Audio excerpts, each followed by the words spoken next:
yang dikatakan di dalam Matius 24 jelas. Murid Yesus bertemu dengan Kristus palsu, bertemu dengan nabi palsu. Siapa yang bertemu dengan murid Yesus abad pertama? Jadi hari ini kita akan membahas tentang seorang mu'alaf yang dikabarkan bingung karena dia ini sebenarnya meninggalkan Yesus atau tidak, begitu ya.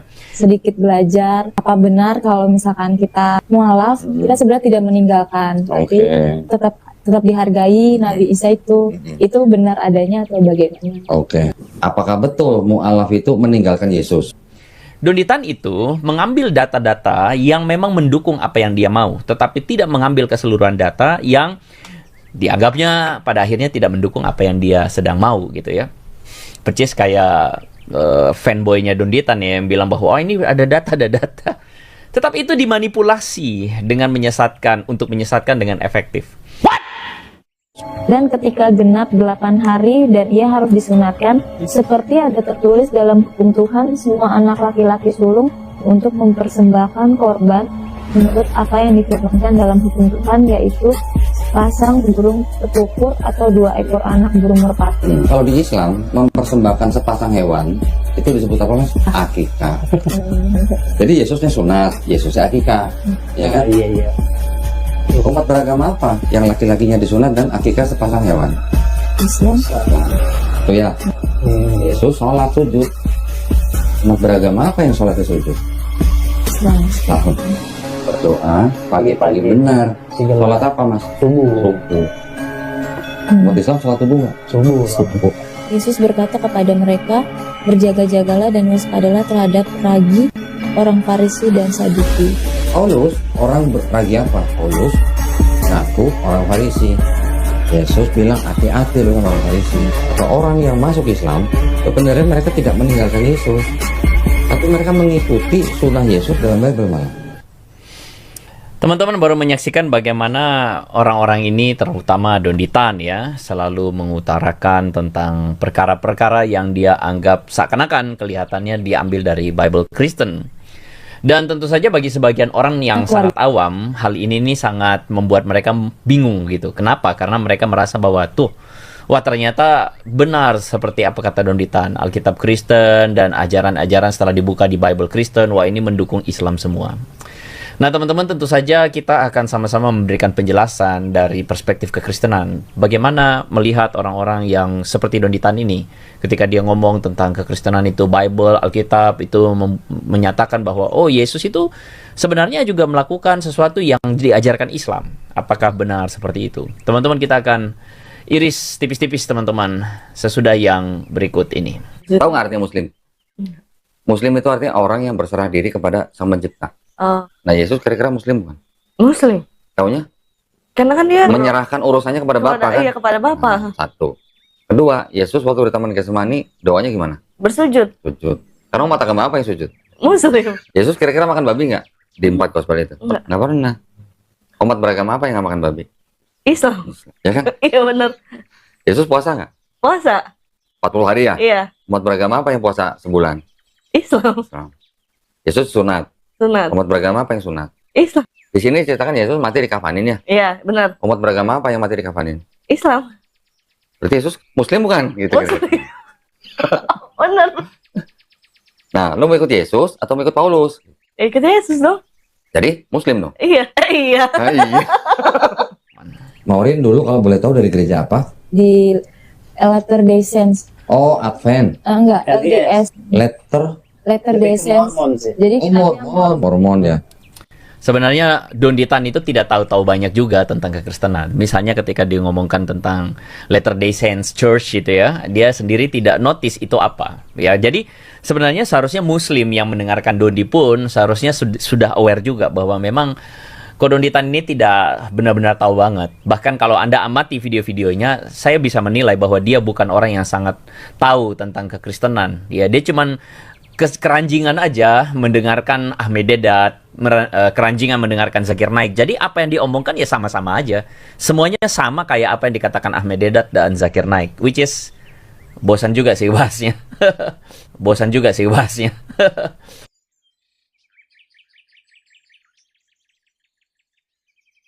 Herannya adalah Donditan ini adalah seorang YouTuber pendakwah yang sekarang mulai dikenal dan dipanggil Ustadz begitu ya. Yang dikenal bukan membahas Islam tetapi membahas Kristen. Kristen Protestan itu awalnya protes akhirnya jadi Protestan, kata Donditan. Demikian sepenggal kalimat yang dilontarkan Donditan dalam kajian Kristologi di Masjid Bandung. Pernyataan tersebut dilontarkannya karena para Polikardus ada yang sering mengatakan bahwa Islam itu baru ada abad ke-7, padahal agama Katolik baru ada di abad ke-11 disebabkan karena ini. Kristen sekarang totalnya tuh baru mencapai 45.000. Baru 45.000 Pak, belum 100.000 Pak ya. Masih 45.000. Begitu banyaknya, pecah sepecah-pecahnya Katolik dan Ortodok tahun 1054 ya, abad ke-11. Jadi kalau dikatakan agama Islam itu agama di abad ke-7 gitu. Ada yang pernah bilang begitu ya? Pernah dengar nggak Pak? Betul kan? Karena Quran diturunkan di abad ke-7 gitu kan. Kalau kita sebut agama Katolik adanya baru di abad 11. Jadi duluan mana? Ortodok yang ini adanya juga baru abad 11. Yang Protestan adanya baru di abad ke-16. Karena ketika seorang Martin Luther yang juga dia bagian dari Katolik, dia memprotes agamanya sendiri, memprotes kepada gereja Katoliknya. Awalnya protes jadi Protestan gitu makanya. Membahas kekristenan, dan Anda bisa melihat di sini bahwa judul tagline-nya dia adalah Critiquing Christianity, mengkritik Kristen. Sungguh sangat tidak konsisten sekali dengan kata Donditan ketika dia bilang Maureen belajar Islam, harus belajar Islam ya, tetapi Dondi bahasnya Kristen melulu ya. Jadi saya cuman mau tahu gitu ya, seberapa Dondi ini membahas kekristenan, tapi sayangnya dia tidak pernah membahas, atau dia sangat jarang, dan 99% kontennya dia isinya adalah membahas Kristen saja ya. Jadi itulah inkonsisten yang ditunjukkan oleh Donditan, dan kita yang Kristen tentu saja perlu memberikan penjelasan di sini. Jadi dengan mengatakan demikian, maka saya yakin disclaimer ini menjadi satu hal yang menjadi menjadi sebuah wawasan atau pranala pertama bagi kita untuk kemudian masuk dalam pembahasan kali ini ya. Nah, saya mau membahas yang pertama ketika Maureen ini bingung. Dia mengatakan mu'alaf itu meninggalkan Yesus atau mengikuti Yesus. Nah, kita mau saksikan sama-sama apa yang jadi perkataan dari Maureen dan penjelasan dari Donditan. Mari kita dengarkan. Keluarga saya ketika saya memilih mualaf selalu dibilangnya itu tidak boleh meninggalkan Yesus Kristus.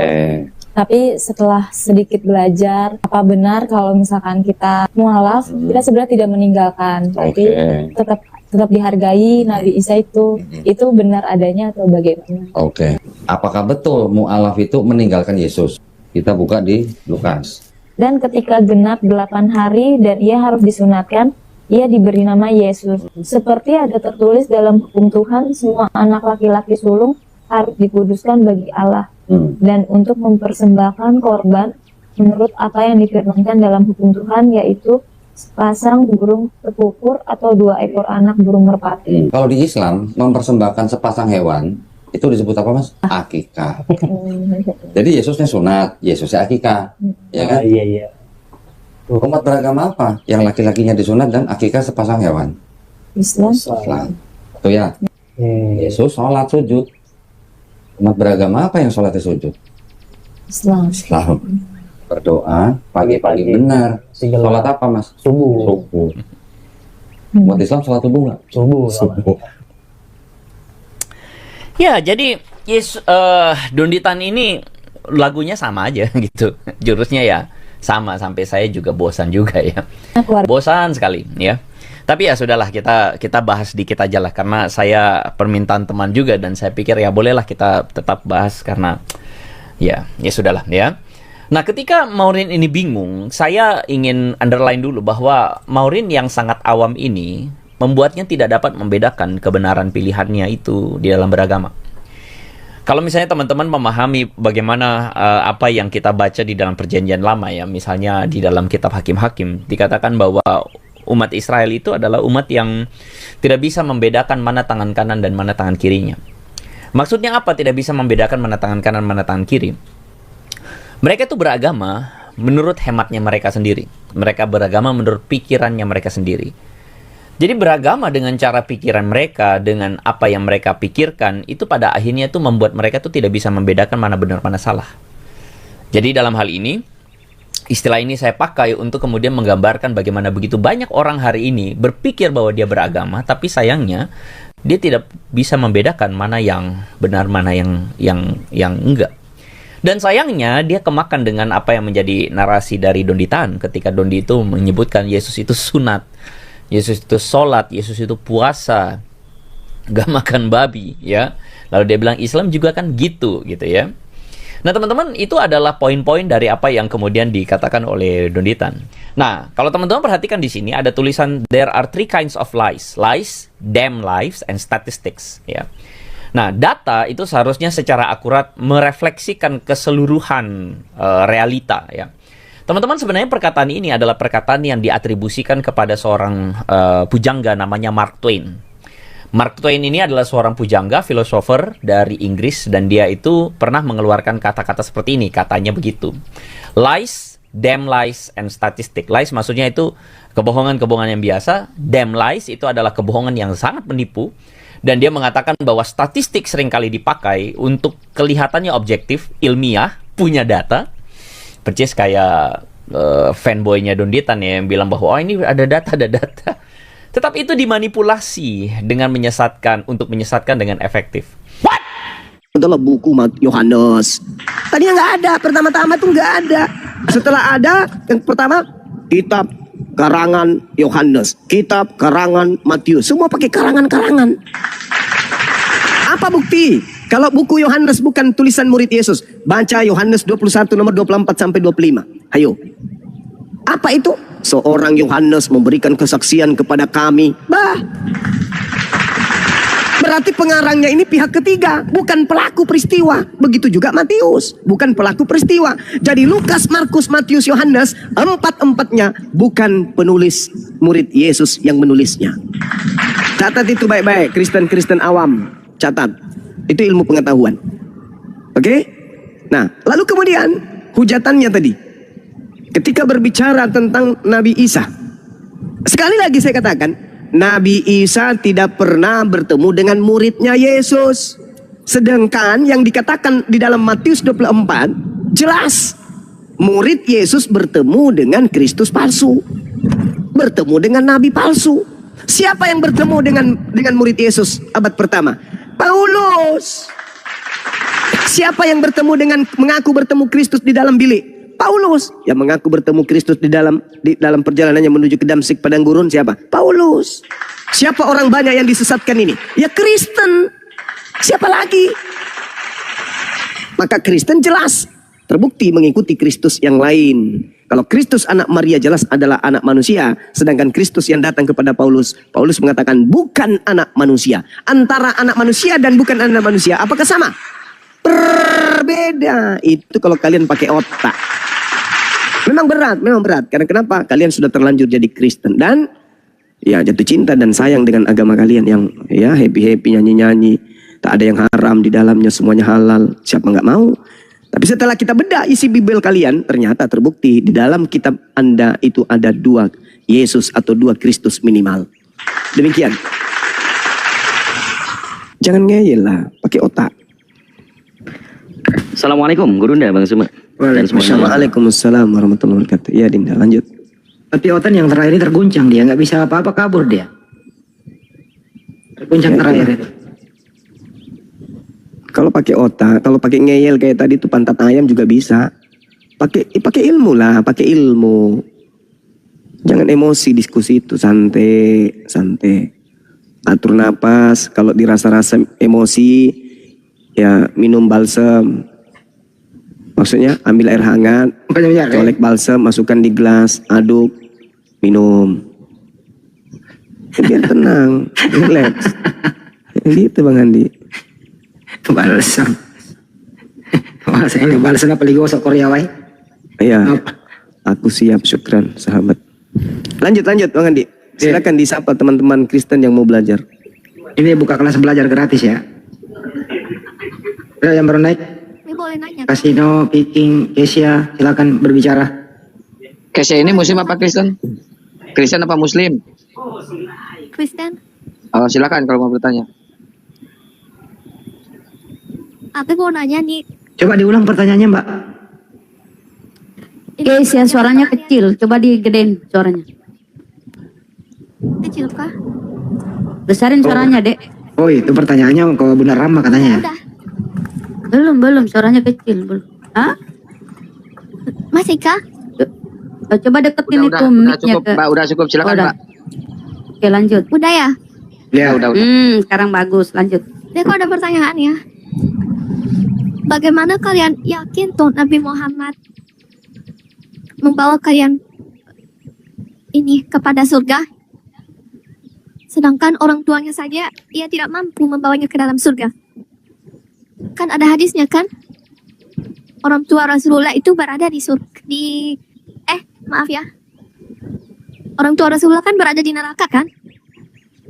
Rasulullah tidak mampu menyelamatkan kedua orang tuanya kan?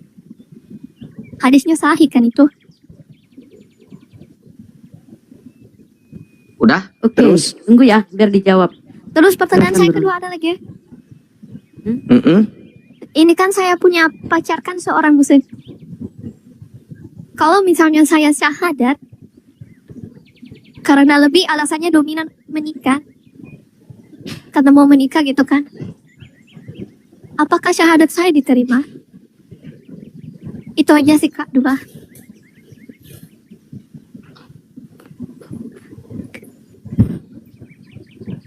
Oke, sudah?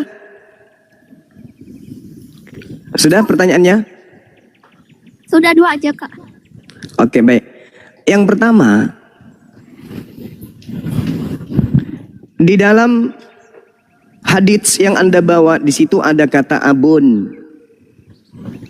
Abun artinya ayah boleh, bapak juga boleh, rumput juga boleh, paman juga boleh. Sedangkan hadits yang dimaksud adalah kata abi atau abun yang artinya paman.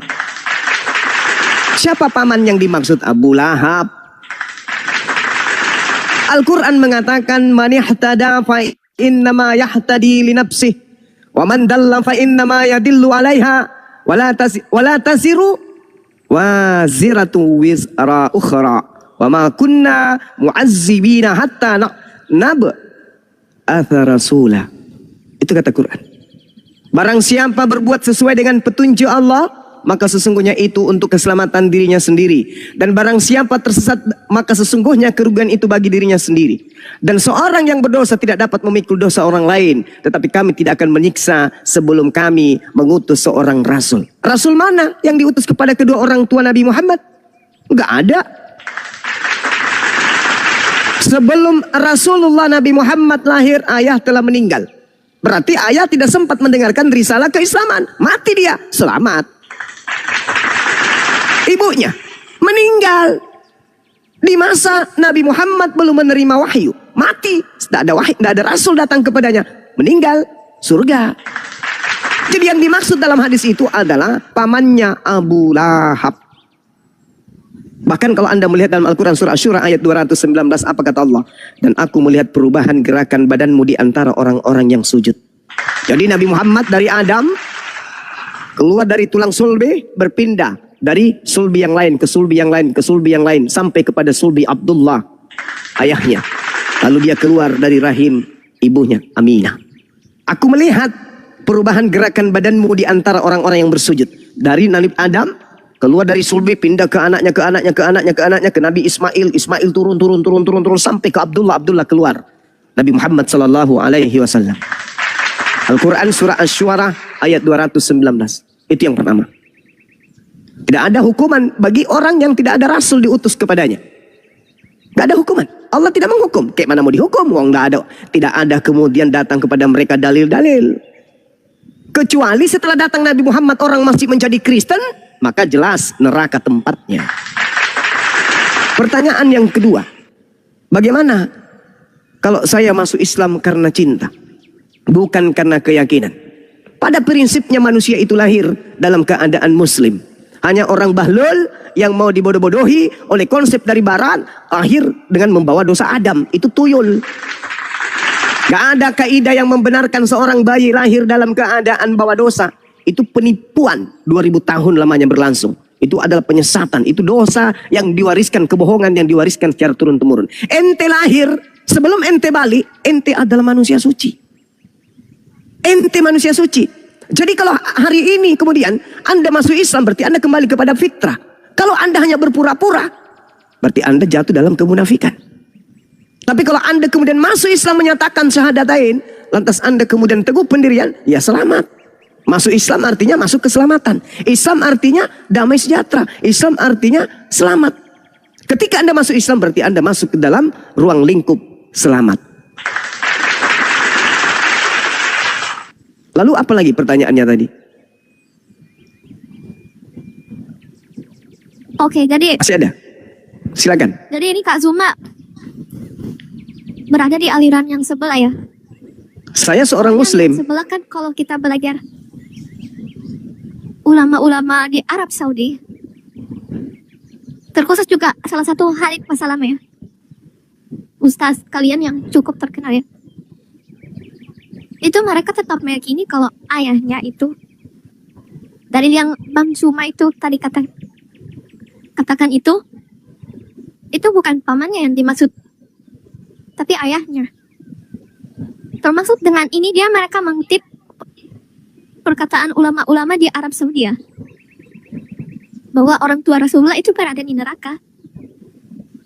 Bagaimana Anda membantah hadis tentang ini? Saya sudah menjawab. Saya sudah menjawab. Lah, saya sudah menjawab Itu tadi. yang di neraka. Bagaimana? Hadis Oke. tentang Rasulullah Baik. menangis. Baik. Ketika itu Rasulullah Sekarang saya mau menangis, tanya nih. Sekarang saya mau Rasulullah tanya. tidak bisa mendoakan ini. Sekarang saya tanya. Apa? Adakah hukuman bagi orang yang tidak diberikan aturan? Tidak ada. Tidak ada. Sekarang aturan apa yang datang kepada kedua orang tua Nabi Muhammad?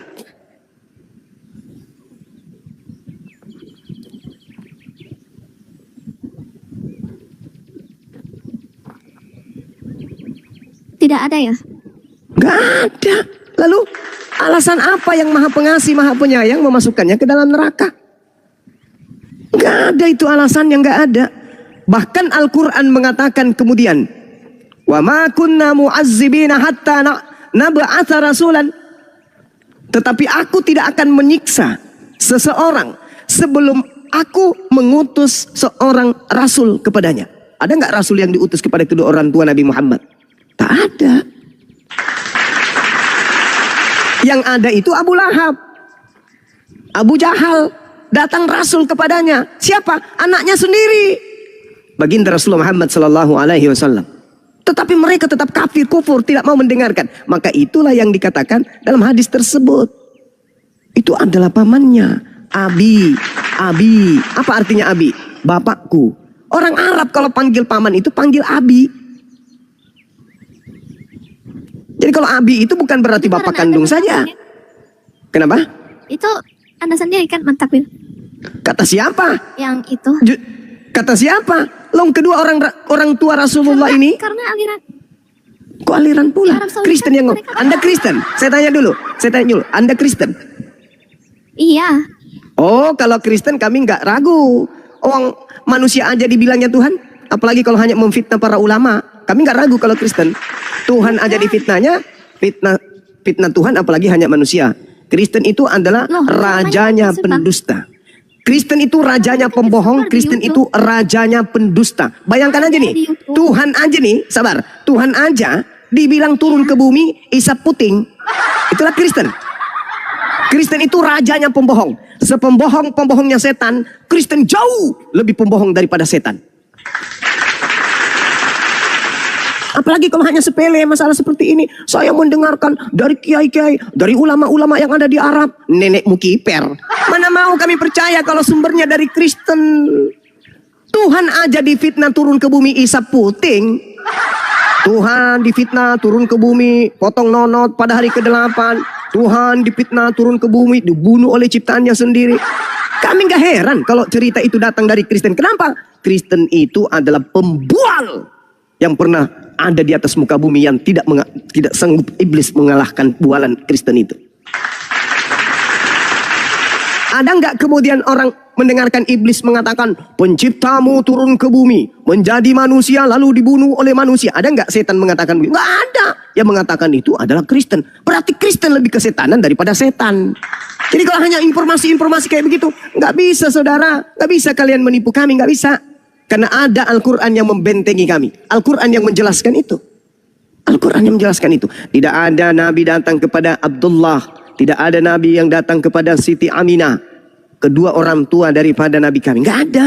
Wahai Abdullah, ibadah, sholatlah, puasalah. Nggak mau, nggak ada itu. Tidak ada. Wahai Aminah, berpuasalah, bayarlah zakat, naik haji. Nggak ada. Aturan apa? Nggak ada aturan. Mereka tidak pernah menyembah berhala. Ada nggak? Ada nggak yang bisa membuktikan kedua orang tua Rasulullah menyembah berhala? Ada nggak? Nggak ada. Ada nggak yang bisa membuktikan kedua orang tua Rasulullah makan babi, menyembah Yesus? Ada? Nggak ada. Kedua orang tua Nabi Muhammad itu adalah orang penghuni surga. Mereka adalah orang-orang yang diselamatkan oleh Allah. Kenapa? Karena mereka hidup di zaman patra, zaman di mana tak ada kenabian datang pada mereka. Jadi kalau isu-isu hanya seperti daun bawang, mana kami percaya, saudari?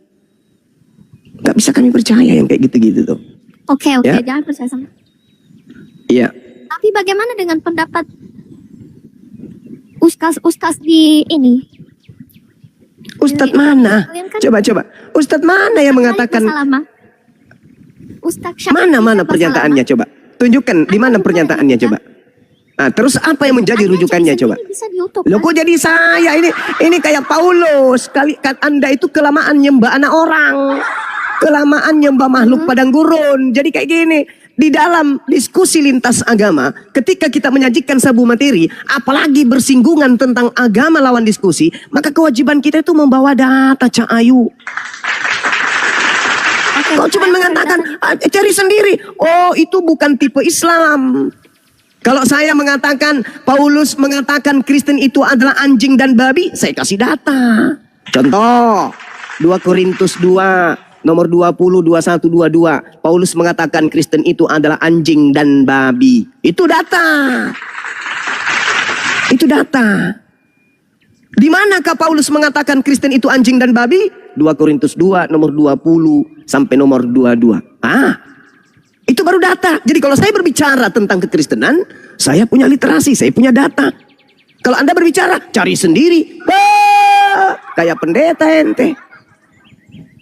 Di Islam tidak kenal yang kayak gitu. Itu kelas orang nggak waras itu. Berbicara tentang sesuatu yang dia sendiri tidak paham. Oke?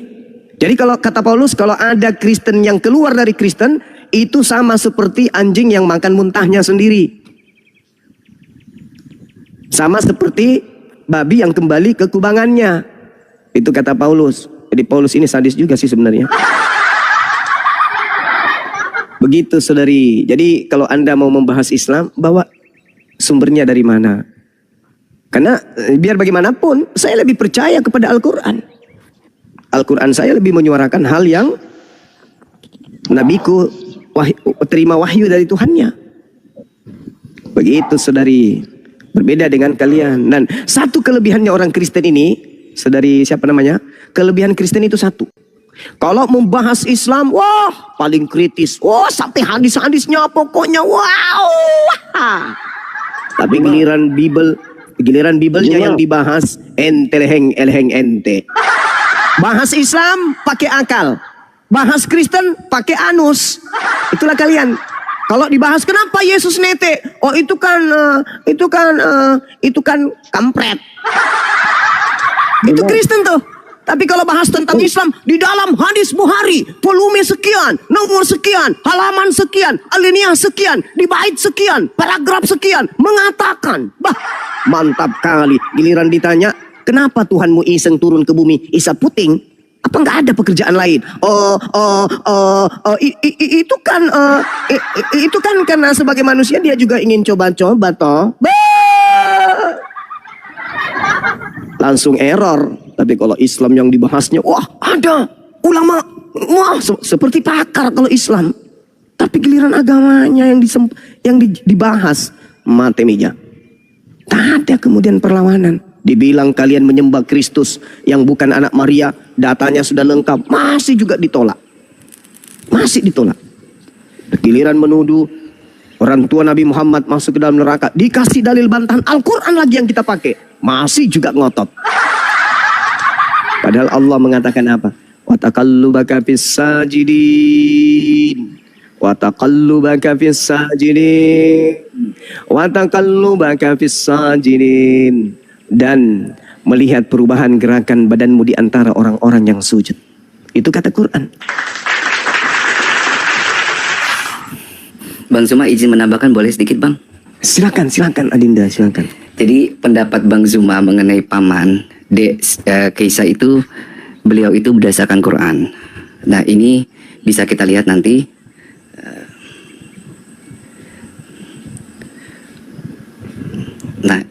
Izin ya sebentar. Dibesarin. Gimana caranya ya?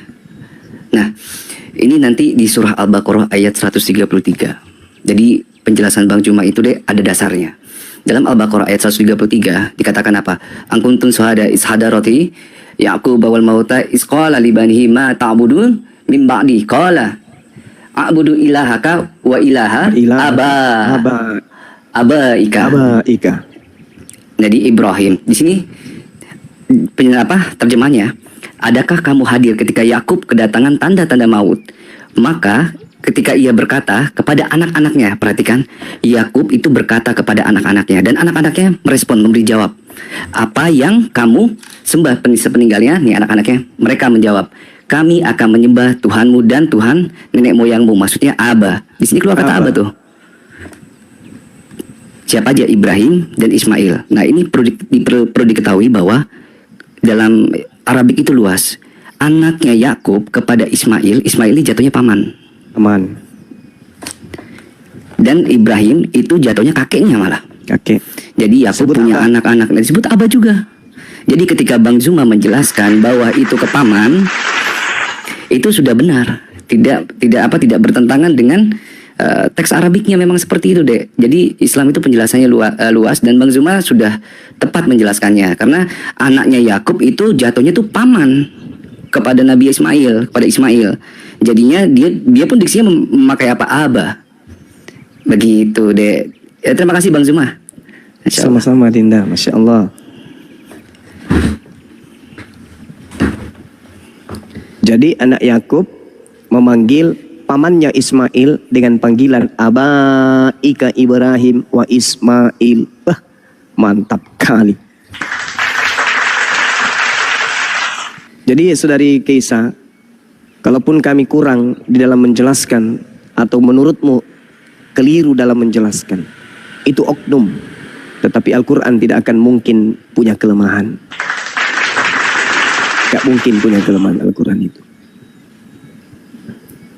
Begitu Jo. Pergi membawa rasa malu. Bukan cuman kabur saja. Pergi dengan membawa rasa malu. Aduh gimana, aku ingin mencobai, ingin menjatuhkan, tapi ternyata aku yang jatuh. Bagaimana mungkin Tuhan pencipta langit dan bumi? Naik lagi kembali. Ayo, mungkin masih ada pertanyaan. Silakan. Ya, mungkin mau mencoba membenturkan dengan ulama siapa lagi? Silakan. Ada yang di belakangnya itu yang menyuruh dia Silakan, pertanyaan. Mbak Ada Cesa. yang di belakangnya. Oke, anggaplah itu paman ya. Berarti Kak Zuma ini berada di aliran sebelah ya? Aliran sebelah. Emang Katolik sama Protestan. Bagaimana?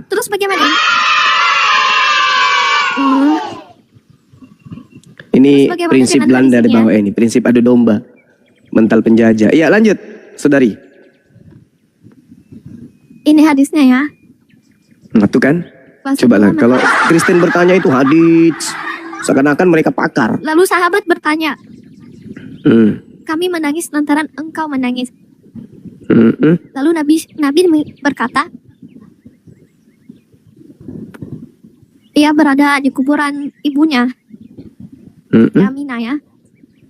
Mana Dia hadisnya? berkata, Tunjukkan "Aku coba. minta izin pada Robku untuk Coba. membolehkan menziarahi kubur ibuku. Lantas aku Coba diizinkan." hadisnya tunjukkan, coba tunjukkan hadisnya. Bentar Coba ya. tunjukkan hadisnya. Ya.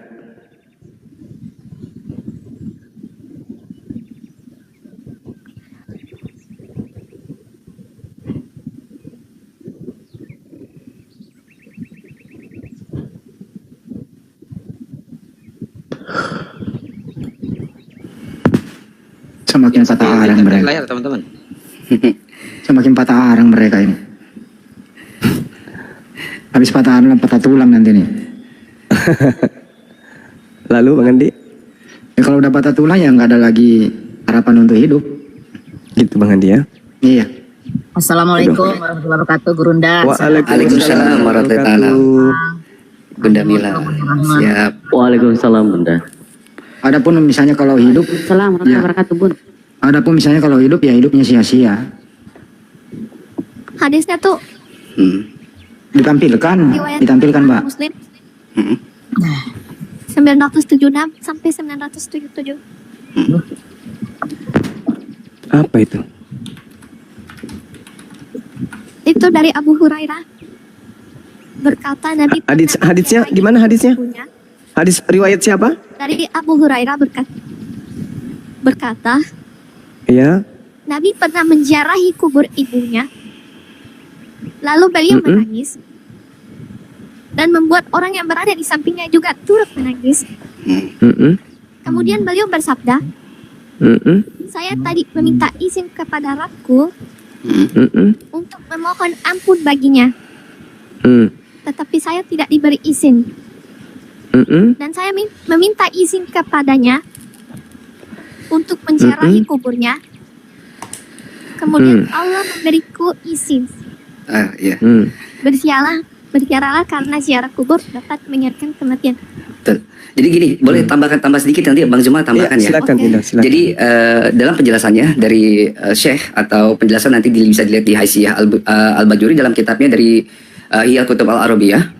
Dalam penjelasannya, ketika Rasulullah SAW itu ingin ke kuburan ibunya untuk memohon ampun, itu Allah tidak memberikan. Kenapa? Perhatikan diksinya memohon ampun. Beliau, ibunya Rasulullah SAW itu berada di masa fatrah, nggak ada dosa di surat. Jadi kalau tadi Bang Zuma tuh apa? Al-Isra 15 ya Bang yang menjelaskan gitu kan? Iya, Bahwa betul. Allah tidak akan menghukum suatu kaum di mana belum ada utusan yang sampai kepadanya. Jadi untuk apa Rasulullah SAW itu memohon ampun kepada ibunya, sedangkan beliau hidup di masa Nggak ada fatrah? dosa. Gitu loh. Kalau hanya untuk sekedar mengunjungi makam, Allah akan izinkan karena itu mengingat atau nasihat tentang kematian kan gitu ya Bang Dayah. Jadi Benar. penjelasannya seperti itu deh. Gitu. Iya. Tapi itu kan dalil yang digunakan bahwa ibunya berada. Iya. Ini dalil Wahabi. Allah karim. Itu kan dalilnya. Kalau udah dijawab ya jangan ngeyel Yang lah. menolak ya. Menolak kan sih. Bukan menolak. Gimana jelasinnya Bang Zuma ya? Menolak. Iya, saya jelaskan. Saya jelaskan ya, Dek Saya ya. jelaskan. Hah? Anda yang mau menjelaskan? Oke, silakan jelaskan. Oke, tapi Anda punya alat di gatot kepala untuk menerima kan? Insya Allah kan ya? Iya. Ya. Oke. Baik. Jadi gini. Ketika di dalam Al-Quran mengatakan begini. Bahwasanya Nabi Muhammad menerima wahyu. Wa ma arsalna mir rasulin illa yuta'a bi isnillah walau annahum izzalamu anfusahum ja'uk fastaghfarullah wastaghfara lahumus rasul lawajadullah tawwabar rahima. Dan aku tidak mengutus seorang rasul melainkan untuk ditaati dengan izin Allah. Dan sungguh sekiranya mereka setelah menzalimi dirinya datang kepadamu Nabi Muhammad lalu memohon ampunan kepada Allah dan Rasul pun memohon ampun untuk mereka, niscaya mereka mendapati Allah Maha Penerima taubat dan Maha Penyayang. Nabi Muhammad diberikan tiket untuk kemudian mendoakan, memohonkan ampun kepada mereka. Mereka siapa? Mereka yang hidup pada zaman Nabi Muhammad, zaman kerasulannya, zaman kenabiannya. Niscaya mereka mendapati Allah Maha Penerima taubat. Jadi Allah mengatakan tidak mengutus seorang rasul melainkan untuk ditaati. Sekarang pertanyaannya, ada nggak rasul yang diutus kepada kedua orang tua Rasulullah? Nggak ada. Berarti kedua orang tua Rasulullah tidak ada hukuman neraka bagi mereka. Kenapa? Tidak ada pelanggaran yang mereka lakukan. Bagaimana mungkin menghukum orang yang tidak mengalami kemudian pelanggaran?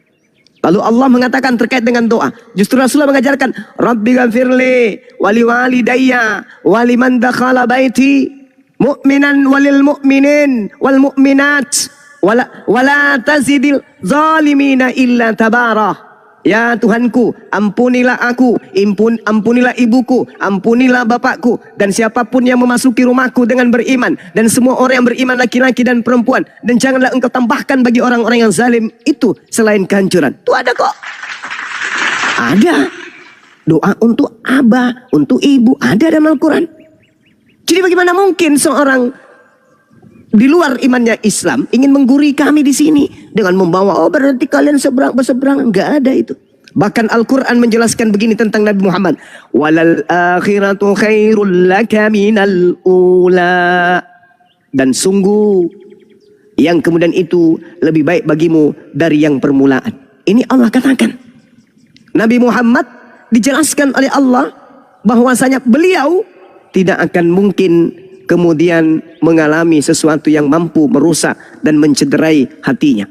Bahkan di dalam Al-Quran juga dikatakan, di dalam surah 93 ayat 5, Allah kemudian mengatakan di dalam Al-Quran, apa yang dikatakan? Allah menjadikan Nabi Muhammad ini menjadi orang yang berbahagia. Pasti Tuhan akan memberikan karunia kepadamu sehingga engkau menjadi puas. Wala sawfa yu'tika rabbuka fatarda. Wahai Nabi Muhammad, dan sungguh kelak Tuhanmu pasti memberikan karunia-Nya kepadamu sehingga engkau menjadi puas, engkau akan menjadi bahagia. Lalu bagaimana mungkin Allah ingin menyakiti hati Nabi Muhammad dengan membiarkan kedua orang tuanya di neraka? Nggak mungkin. Allah sudah menjanjikan, wala sawfa yu'tika rabbuka fatarda, dan sungguh kelak Tuhanmu akan melimpahkan karunia kepadamu sehingga engkau menjadi puas karenanya. Apakah mungkin Nabi Muhammad bisa puas ketika orang tuanya di neraka? Enggak. Maka dari itu, apapun yang saudari ini bawa, Allah telah menggembirakan Nabi Muhammad sallallahu alaihi wasallam. Allah memberikan kabar gembira kepada Nabi Muhammad sallallahu alaihi wasallam bahwa Allah akan memberikan terus-menerus anugerah kepada beliau sehingga beliau menjadi senang, sehingga beliau menjadi bahagia. Di antara kemudian pemberiannya tentu adalah membawa kedua orang tuanya bersamanya ke dalam jannah. Wala sawfa yu'tika rabbuka fatarda, dan sungguh kelak Tuhanmu pasti memberikan karunia-Nya kepadamu sehingga engkau menjadi puas, wahai Nabi Muhammad. Karunia sehingga engkau puas, engkau bahagia. Jadi apa ya yang saudari bawa itu bagi kami hanya mainan saja, mainan orang-orang yang tidak memahami Al-Quran dengan baik. Bolehkah kemudian saya bertanya balik, wahai Kisanak?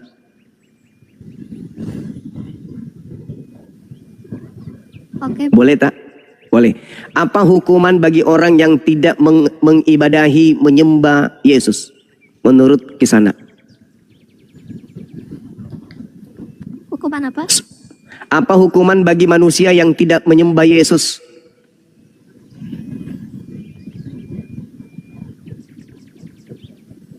Neraka atau surga?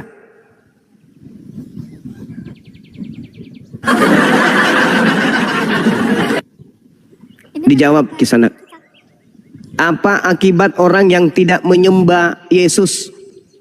Surga apa neraka? Neraka. Tolong tunjukkan di mana Maria yang melahirkan Yesus menyembah Yesus. Kalau tidak ada, berarti ibunya Tuhan Anda tempatnya di neraka. Saya minta dalil, waktu dan tempat disilahkan.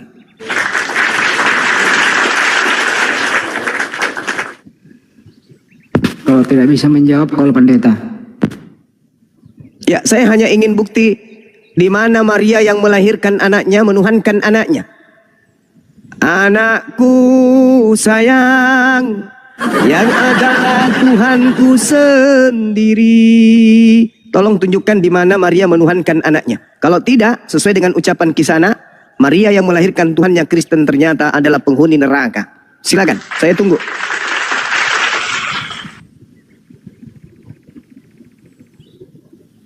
Tajam tadi tajam kali, menghantam ke jantung katanya. Sekarang tumpul. Ayo, seorang ibu tanpa suami mengandung 9 bulan dengan susah payah, melahirkan, membesarkan. Lalu ketika anaknya dewasa, dia dituntut untuk menyembah sujud, menyembah anak kandungnya sendiri. Kalau tidak menyembahnya masuk ke dalam neraka. Ini Yesus anak durhaka. masuk surga.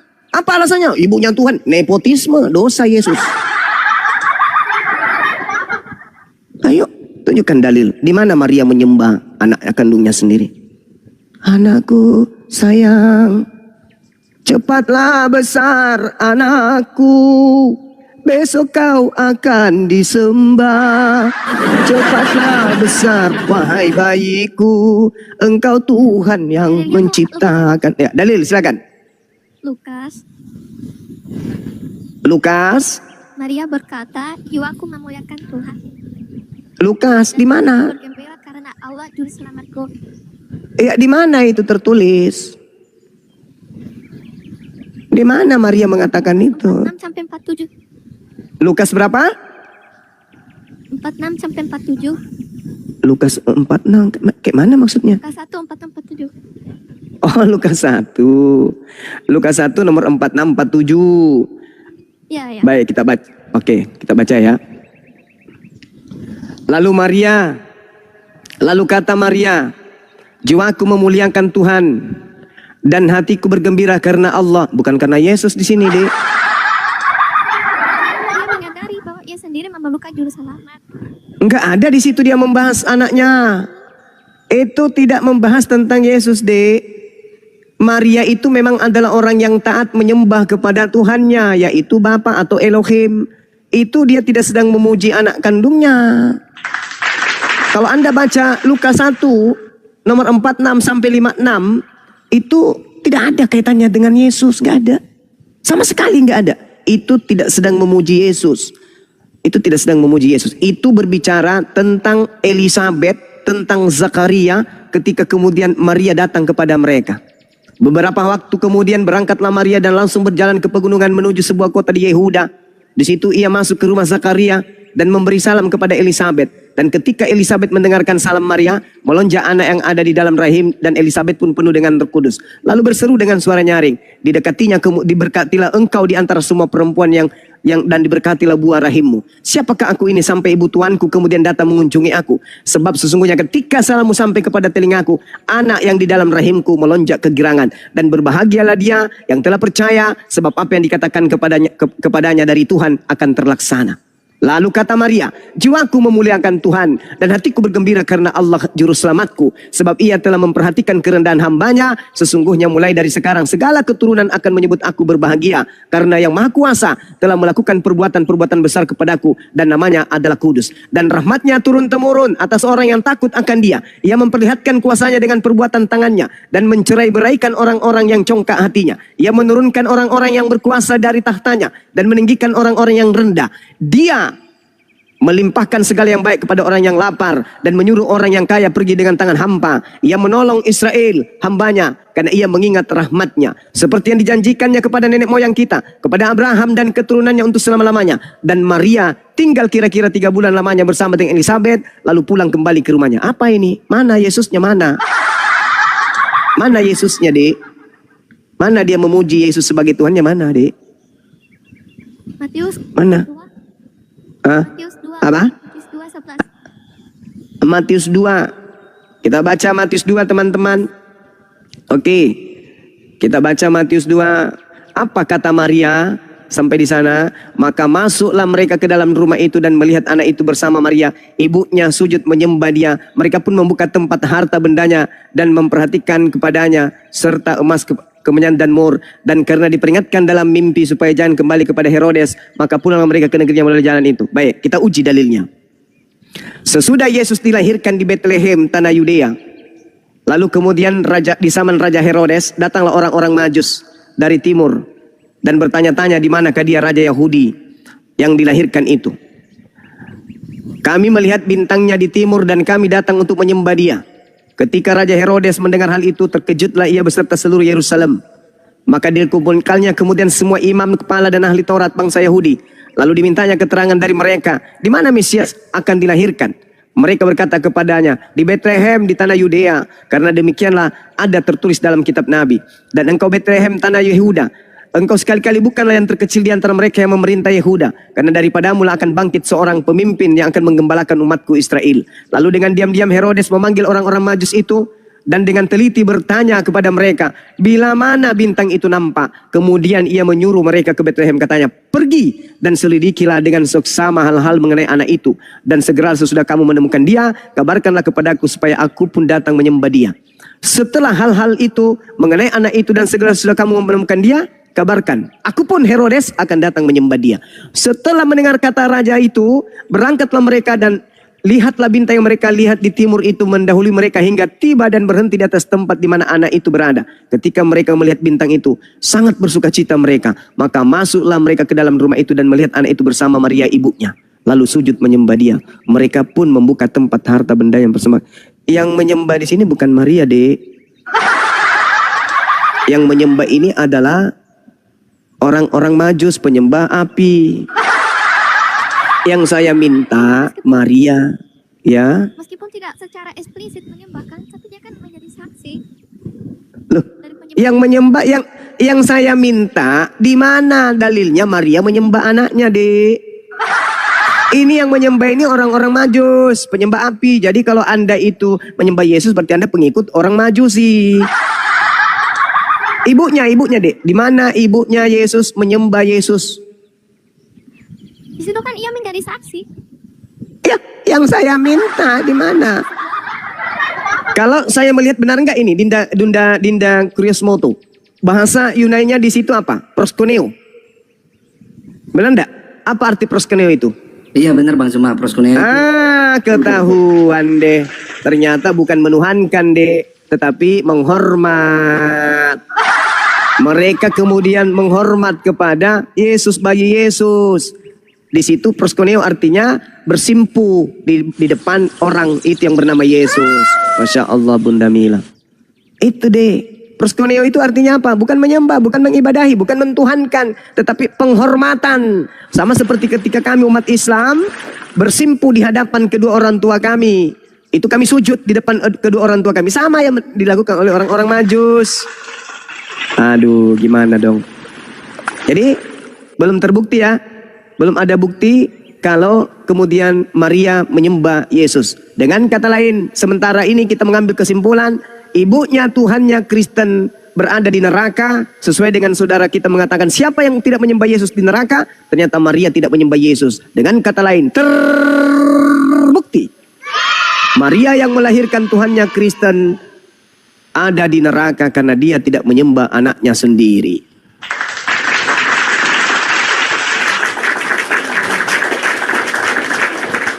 Ini Maria ibunya Yesus lagi bisik-bisik ke saya nih. Saya barusan angkat teleponnya. Ya, Maria, ada apa Bu Maria? Kamu itu bandel. Kenapa Bu?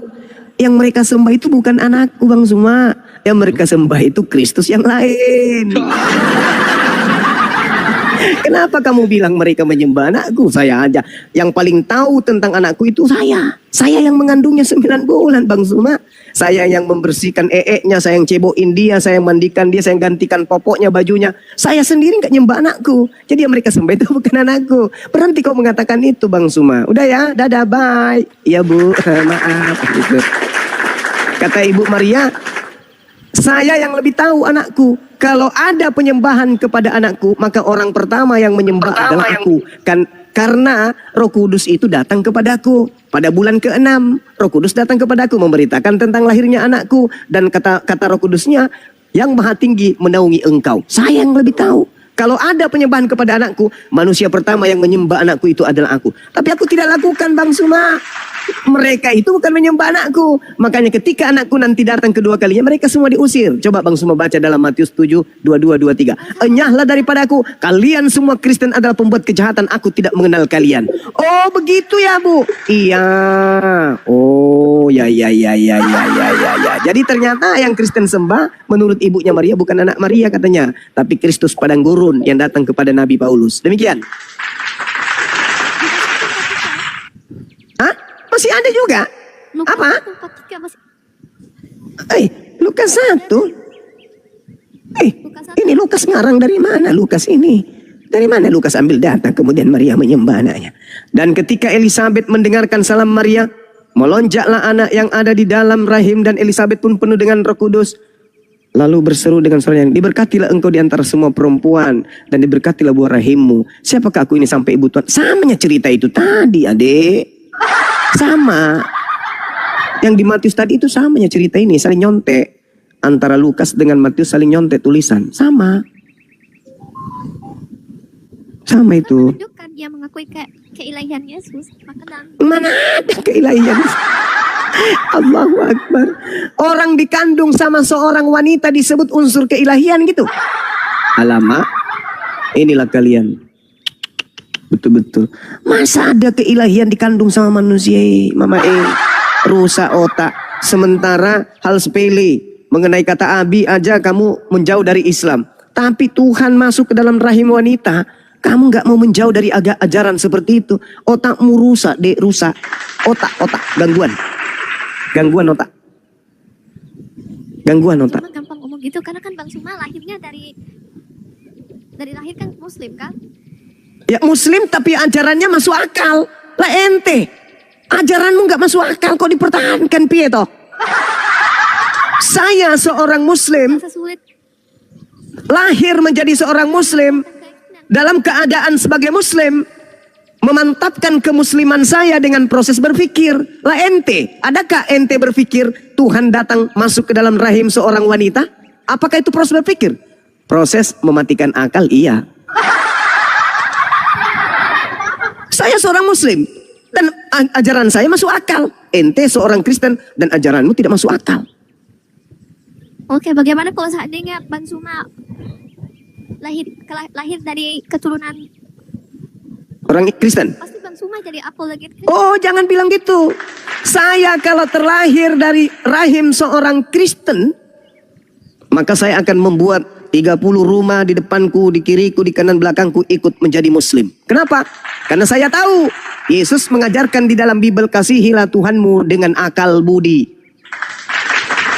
Bagaimana mungkin seorang Bang Suma akan bertahan di ajaran Kristen? Bagaimana mungkin? Mustahile. Sedangkan Yesus tidak pernah mengajarkan agama Kristen. Yesus tidak pernah mengajarkan masuk gereja. Yesus tidak pernah mengajarkan ibadah minggu. Yesus tidak pernah mengajarkan kemudian menyembah dirinya. Yesus tidak pernah mengajarkan makan babi. Yesus tidak pernah mengajarkan Natalan. Yesus tidak pernah mengajarkan tidak bersunat. Bagaimana mungkin saya mau bertahan di agama yang tidak ada dasar pijakannya kepada Yesus? Kecuali dari kecil saya dikasih makan oleh orang tua saya babi, anjing. Sebabnya saya karena makan makanan yang sering dipersembahkan kepada sembahan-sembahan atau kepada berhala-berhala, maka otak saya bisa tertutup lemak babi. Tapi selama ada serpihan cahaya ilahi dalam diri saya berupa akal dan hati, insya Allah saya akan keluar dari agama Kristen meskipun saya lahir dalam keadaan berada dari rahim seorang Kristen. Sederhana pola ini, sederhana. Apa itu? Gunakan akal. Cobalah gunakan akal. Apakah Anda masih mau jadi Kristen kalau Anda menggunakan akal? Mustahil. Mustahil. Orang Kristen itu menggunakan akal ketika berbisnis, berdagang, ya, jual-jualan. Itu baru gunakan akal.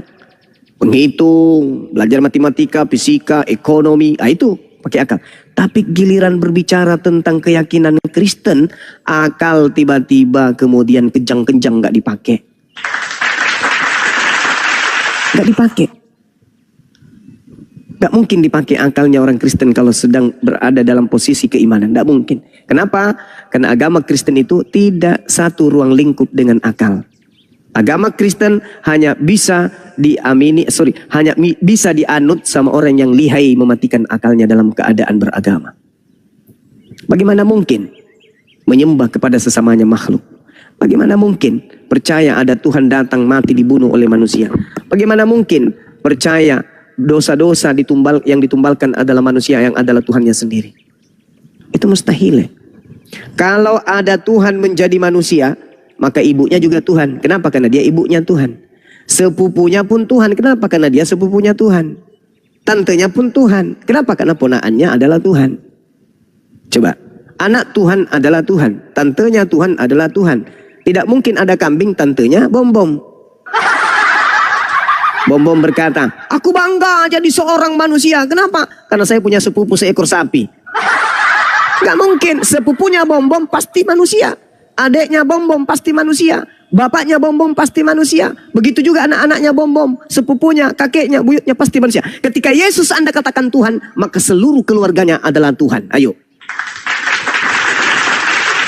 Ente siapa? Yohanes. Sepupunya Tuhan. Mau kemana sepupunya Tuhan? Mau ke sana kok pincang? Bisul di pantat bang. Sepupunya Tuhan kok bisulan? Gak ada itu konsep itu, gak ada. Itu hanya dianut oleh ajaran pagan. Tuhan jadi manusia, Tuhan dibunuh manusia, Tuhan menebus dosa pakai darah manusia. Itu gak ada. Ajaran siapa itu? Adakah Yesus mengajarkan itu? Enggak. Kecuali Kristus yang keluar dari kubur.